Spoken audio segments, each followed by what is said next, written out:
Good morning all students.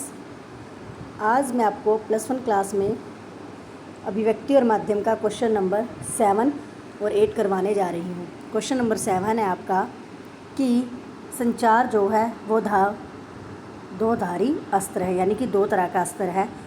ये बताना है कैसे। संचार दो तारी अस्त्र है, यानी कि दो तरह का अस्त्र है, दो धार वाला अस्त्र है। ये शब्द प्रोफेसर श्याम चरण दुबे ने अपने एक भाषण में कहे थे।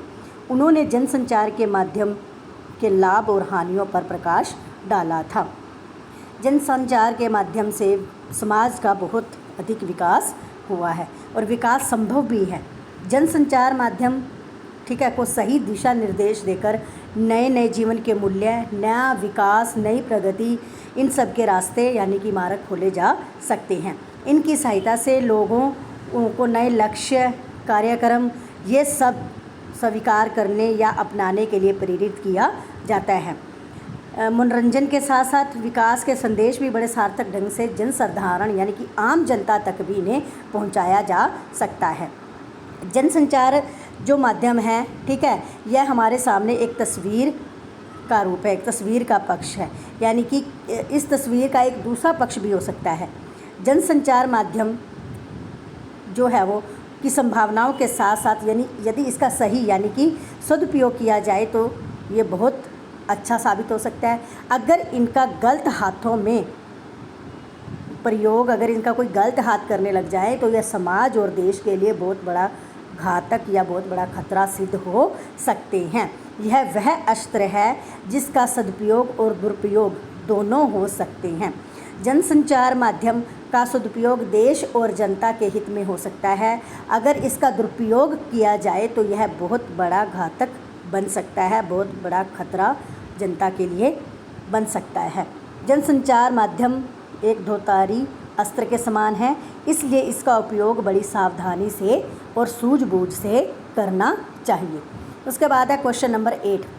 भारत में रेडियो का आविष्कार कब हुआ? भारत में रेडियो का आविष्कार 1895 में हुआ। इसका आविष्कार पहले जी मार्कोनी ने किया।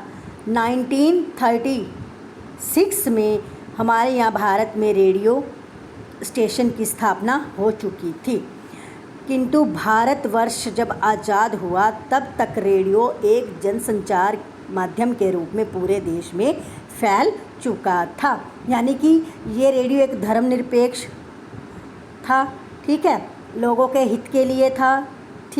लोगों ने रेडियो से बहुत कुछ सीखा।